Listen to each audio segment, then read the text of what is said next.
तो फिर जैसे ही ड्यूक बोलता है कि चलो फिर सोने चलते हैं, तो लेडी मारियन के हाथ में बत्ती होती है, मोमबत्ती, तो वो फिर एक हाथ से अपने गले पे टच करके सोचती है कि यार वैसे ये कह तो सही रहा है, लेकिन ये इतना सब कुछ अजीब साउंड क्यों कर रहा है। तो फिर जब ड्यूक होता है वो पूछते हैं कि तुम्हारा घर यहाँ से कितना दूर पड़ता है, मतलब कैस्टल से। तो फिर लेडी मारियन बोलती है कि 1 घंटा मान लो तुम यॉर्गन्स। तो वो बोलता है ड्यूक की ठीक है, वो काम नहीं करेगा। तो ऑलिव, तो भी ऑलिव आता है, वो बोलता है कि हाँ यॉर्गन्स आप कुछ बोल रहे हो। तो बोलता है कि इसको टेम्परेरी को कल सुबह ही एनेक्स क्वार्टर्स में मूव करवा देना, और अगर उसकी फैमिली है तो उनका लिए भी अरेंजमेंट करवा देना ताकि वो ढंग से रह सके। तो फिर ऑलिव बोलता है समझ में आ गया, और लेडी मारिन शॉक हो जाती है। वो सोचती है कि मैं डक्कल कैस्टल में रह सकती हूँ मॉम के साथ। तो बोलती है और उसकी जो पेमेंट है वो प्रोसेस करवा देना एडवांस में अभी जल्द से जल्द। तो ऑलिव बोलता है कि हाँ सर मैं अभी देखता हूँ सबको। तो ऑलिव मतलब लेडी मारिन तो ये सब सुन के एकदम शॉक हो जाती है, और वो चमचमाती भी सोचती है कि यार मैंने सिर्फ एडवांस में मांगा था मेरी सैलरी, ताकि मेरी जो फाइनेंशियल कंडीशन है हाउस की और हाउसिंग प्रॉब्लम्स है वो सब एक बार में सॉल्व हो जाए। लेकिन इसने तो इतना सब सॉल्व कर दिया कि मुझे सोचने की जरूरत ही नहीं है। फिर ड्यूक बोलता है, तो फिर लेडी मारिन बोलती है कि यॉर्गन्स आपका बहुत बहुत बहुत धन्यवाद। तो लेडी मारिन की आंखों में बहुत चमक थी और बड़ी खुशी की। तो फिर ऑलिव बोलता है कि मिस मारिन तो चले फिर ऑफिस। तो लेडी मारिन बोलती है कि हाँ हाँ बिल्कुल चलो। फिर ड्यूक सोचता है कि एक बुक पढ़ के वो मुझे सुला सकती वाक्य में, या फिर उसका कोई इंटेंट है कि वो मेरी नैनी बनेगी जो मेरे सारे पर्सनल काम करती है वैसा वाला। मैं सोचता हूँ कि यार आखिर क्या चल रहा होगा उस छोटी सी खोपड़ी की उसके अंदर है। फिर ड्यूक दोबारा हंसता है और सोचता है कि देखा जाए वो अब तो कैस्टल में ही रहेगी, तो मतलब मैं उस पर जितना चाहूँ उस पर उतनी नजर रख सकता हूँ। फिर रात का समय दिखाते हैं, लेडी मारिन एक घोड़े के साथ खड़ी हुई रहती है और उसको बोलती है तुम बहुत अच्छे लड़के हो, तुम्हें पता है ना, क्योंकि तुमने मुझे इतनी मतलब तुम मुझे इस पूरे रास्ते लेके आए हो, तुम्हारे लिए बहुत बहुत धन्यवाद। तभी उसको आवाज आती है मारिन, और एक लेडी बोलती है कि आखिरकार तुम ड्यूक की कैस्टल कैसे गई। तो बोलती है कि मॉम बाहर ठंड हो रही है, आप बाहर क्यों आए अभी।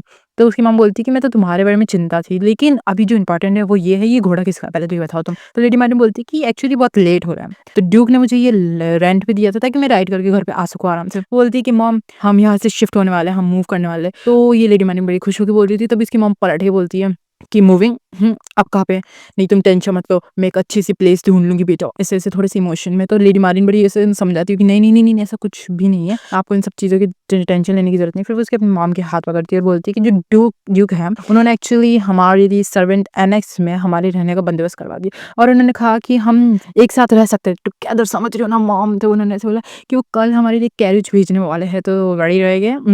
तो उसकी मॉम बोलती है कि वाकई में ये सब कुछ सच है। तो लेडी मारिन की जो मॉम होती है बोलती है ओह माय गॉड, मतलब मैं बिल्कुल विश्वास नहीं कर पा रही हूँ इन सब चीज़ों के लिए। ये ड्यूक बेनरल है वो वाकई में हम जैसे लोगों के पीछे भी देखते हो आई, तो मतलब पीछे मतलब हमारी देखभाल में, समझ रहे हो। तो फिर लेडी मारिन बोलती है कि हाँ हाँ ऑफ कोर्स वो ध्यान रखते हैं सब। तो फिर लेडी मारिन सोचती है कि काफ़ी लंबे समय हो चुका है मैंने मॉम को इस तरीके से हंसते हुए देखा है। इसकी मॉम खुश हो रही थी बिकॉज आखिरकार वो सब इतने काइंड तरीके से ड्यूक उनका ध्यान रखने वाला था। तो वो सोचती है कि मैंने कभी नहीं सोचा था कि मेरी ज़िंदगी में ऐसा दिन भी आएगा जहाँ पे मैं इस बकवास सी जगह को छोड़ के एक सुंदर सी जगह पे जाऊँगी। बहुत ही अच्छी बात है ये। तो फिर उसका हस्बैंड बोलता है कि आखिरकार वो कौन ऐसी ऐसी कम चलने वाली जगह पे रेंट देता है। मतलब तुम्हें पता है ना कि वो एक्चुअली वो वाक़ई में नहीं छोड़ने वाले हैं, तो हमें शायद उन्हें थोड़ा-सा और टाइम देना चाहिए था कि हम बाद में मनी निकाल सकें उनसे। तो उसकी वाइफ़ को गुस्सा हो जाता है और चिल्लाने लग जाती है उसकी कॉलर पकड़ के कि तुमने क्या सोच रखा है? मैं किस लिए कर रही हूँ हाँ? ये सब तुम्हारे वजह से हो रहा है क्योंकि तुमने उस लड़की के साथ अफ़ेयर रख रखा है। तो बोलते हैं कि ये सब मिसअंडरस्टैंडिंग है, मैं सच्ची में बोलता हूँ। तो उसकी वाइफ़ बोलती है मिसअंडरस्टैंडिंग माय फुट हाँ, तुम उसको फिर से बचा रहे हो? तो बोलते हैं नहीं, नहीं मैं उसे नहीं बचा रहा। तभी वो बोलती है कि हनी, मतलब जो उसका हस्बैंड होता है वो बोलता है कि हनी वहाँ पे देखो ये। तो मारिन वहाँ पे खड़ी हुई रहती है और बोलती है कि वो देखो हमारा इंतज़ार कर रहा है बाहर। तो मारिन एकदम फुल जोश में रेडी थी क्योंकि उसे तो पता है कि इसके पास धंधा बहुत मस्त कैश है। तो फिर उसकी वाइफ़ बोलती है देखो तो सही कोई हमारे लिए इंतज़ार कर रहा है आखिरकार इतना वो होने के बाद भी। तो बोलती है कि मुझे ऐसा लगता है कि शायद तुम्हारे पास पैसे हो गए। तो लेडी मारिन कुछ नहीं बोलती है, उसके सामने पोटली फेंक देती है पैसों की। तो फिर उसका हस्बैंड बोलते हैं ओह माय गॉडनेस तुम्हारे पास इतना कैश कैसे आया हाँ? तो फिर उसकी वाइफ़ बोलती है कि तुम्हें क्या लगता है? हाँ, कहाँ से आया होगा? एक ही रात में इतना सब पैसा कहाँ से आ सकता है? सोचो तो सही, ये कोई ऑब्वियस बात नहीं है कि उसने आखिरकार किया क्या होगा? ये सुन के तो लेडी मारिन की खोपड़ी सटक जाती है, वो उसके एक जोर का तमाचा मारती है गाल पे। फिर वो बोलती है कि नहीं डार्लिंग, कौन बोलता है? उसका हस्बैंड।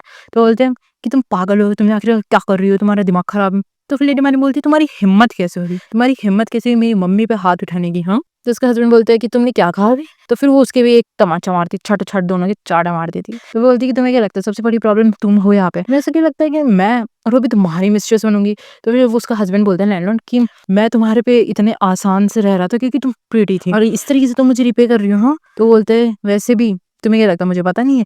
ये विंडी है, विंडी जो लड़की जिसके साथ ये अफेयर कर रहा है। तो बोलती है उसकी वाइफ विंडी उसके तरफ ऐसे घूरती हुई कि विंडी वो स्टैबर कीपर की वाइफ। हाँ, तो अच्छा तभी तो मैं उसके नाम बार-बार मेरे सामने ला रहे थे। आखिरकार तभी देखो उसको तो मैं बताती हूँ। वो बोलते कि ऐसा कुछ भी नहीं है, ये वो सिर्फ़ एक परफेक्ट वूमन है।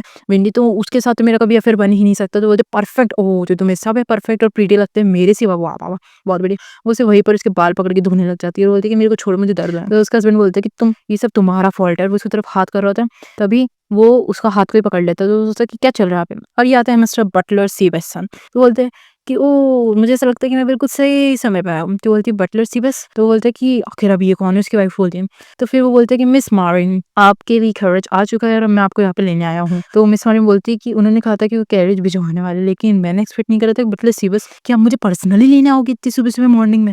और वो भी कि देखो तो कितना सुंदर कैरेज है यार। तो फिर बटलर सीबसन आँख मिचका के बोलते हैं कि जल्दी आपने कहा था। बोलते हैं कि मुझे विश्वास है कि मैं परफेक्ट टाइम पे आया हूँ कुछ लोगों के लिए। तो उसकी वाइफ लैंडलॉर्ड की वाइफ थोड़े अलग लक्षणों के साथ बोलती है कि अब समझ में आया कि आखिरकार ये पैसा आया कहाँ। ऑफ कोर्स कि तुमने किसी बूढ़े से रिच मैन को और सेड्यूस किया है। तो फिर सीबस बटलर कहता है कि ये प्लेस ये एक्चुअली बेनियाज डची की है। तो ये माउंटेन्स भी ऑल्सो बेनियाज फैमिली को ही बिलोंग करता है। तो फिर अचानक से सीबस बोलती कि तुम सडनली ये सब क्यों पूछ रहे हैं। तो सीबस बटलर बोलता है कि जब तुमने यहाँ पे टिबेसन बिन बिल्ड किया था और इससे बेचने के लिए रेंट आउट किया था, क्या तुमने ड्यूक यानी हिज ग्रेन्स ड्यूक की परमिशन ली थी? तो फिर उसका हस्बैंड बोलता है कि वेल हिज ग्रेन्स उन्होंने कहा था कि बिल्ड करना तो ठीक है तब तक के लिए, लेकिन केविन हंटर इसमें रह सकता है। हाँ, तो उन्होंने सिर्फ रहने के लिए अलाउ करा था ना बिल्कुल फ्री में, ना कि यहाँ पे चार्ज करने के लिए रेंट। तो उसकी वाइफ चिल्ला के बोलती है 1 मिनट तुम आखिरकार हो कौन? तुम्हें क्या लगता है कि तुम हमें इस तरीके से डरा दोगे, वो भी सिर्फ एक ड्यूक का नाम लेके? तो वो चुटकी बजाता है सीबस बटलर जो है ना, और वहाँ पे देखो 4-5 लोग आ जाता है। वो बोलता है कि मैं बटलर हाउस का बटलर हूँ, बेरनस डकल हाउस होल्डर। तुमने मुझे कम चीज समझ रखी है? तो बोलता है कि इसे यहाँ से लेके जाओ। तो फिर वो एकदम शौक रह जाता है और उसकी वाइफ पैर में पड़ के बोलती है नहीं बटलर, हम हमें पता है हम गलत है, हमें माफ कर दो, एक बार माफ कर दो प्लीज प्लीज मारिन, मैं दोबारा ऐसे नहीं करूंगी। तो मारिन बड़े अभी तो उसके साथ सपोर्ट बहुत तगड़ा है, तो बोलती कि बिल्कुल भी नहीं, तुम्हें तुम्हारी गलतियों की पनिशमेंट मिलनी चाहिए क्योंकि तुम ऐसे ही किसी पे हाथ नहीं उठा सकती बिना जाने। तो वैसे चिल्लाने लग जाते मतलब प्लीज प्लीज हम पे थोड़ी दया बरसा दो।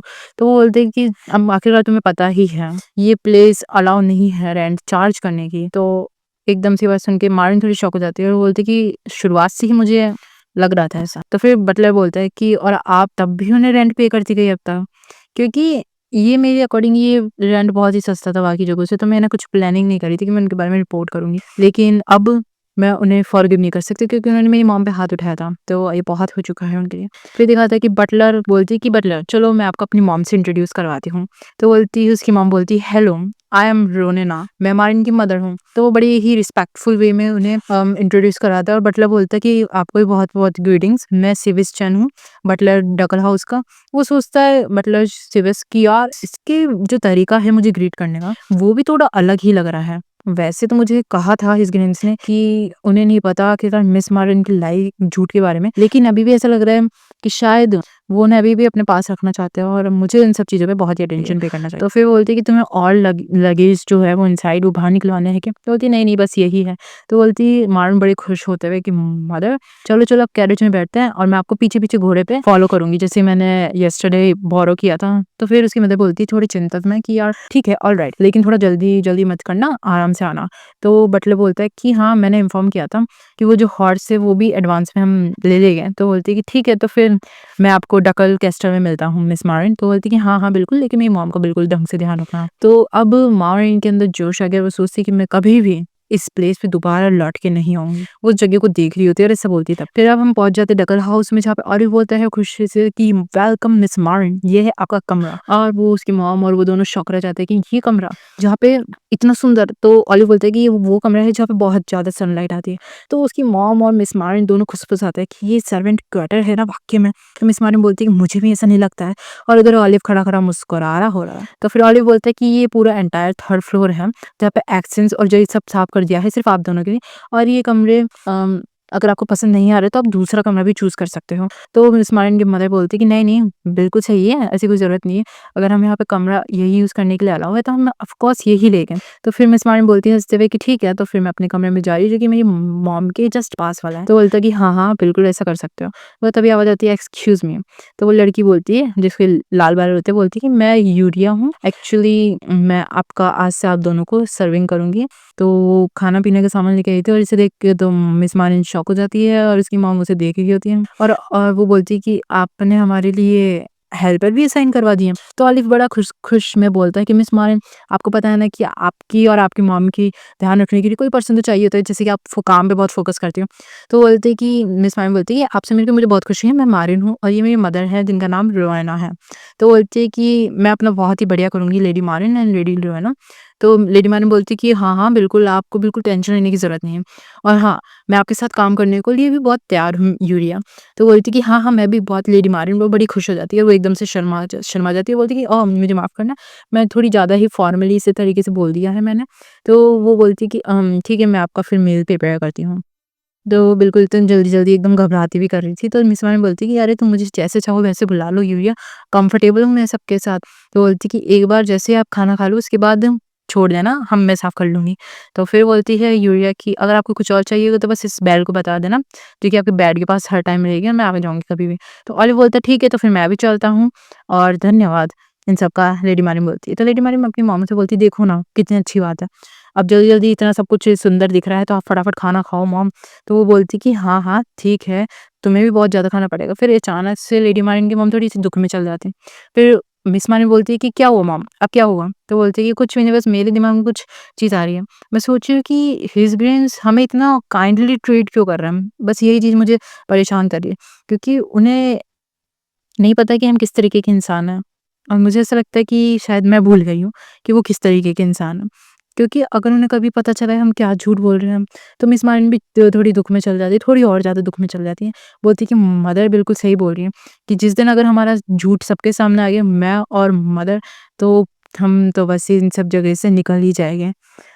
और ये जितनी भी काइंडनेस बरसा रहे हैं हिस्ट्रियंस, वो भी सब खत्म हो जाएगी एक ही चंड में।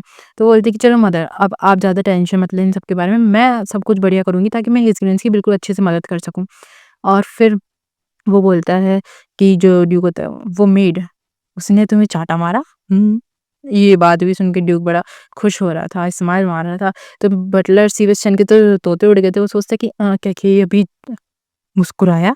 तो ऑलिव और दोनों की शक्ल ऐसी हो गई थी। तो बोलता है कि ऑलिव जाके तुम देखो कि किसने ये सब किया और किसने असैट्स इतने टाइम तक इन सबको, मतलब वो एक रिपोर्ट को इन्वेस्टिगेट करवा रहा था। तो इसी के साथ ये एपिसोड खत्म होता है और कमेंट सेक्शन में मुझे बताओ कि आपको ये सीरीज़ कितनी अच्छी लगी है? मतलब जो पहले वाली ड्यूक सीरीज़ थी उससे भी ज़्यादा अच्छी लगी या वो अभी वहीं पर ही है और उसके एपिसोड मैं आज और चेक करूँगी कि रिलीज़ हुए हैं, नहीं हुए हैं। तब तक के लिए इसके साथ एन्जॉय करो।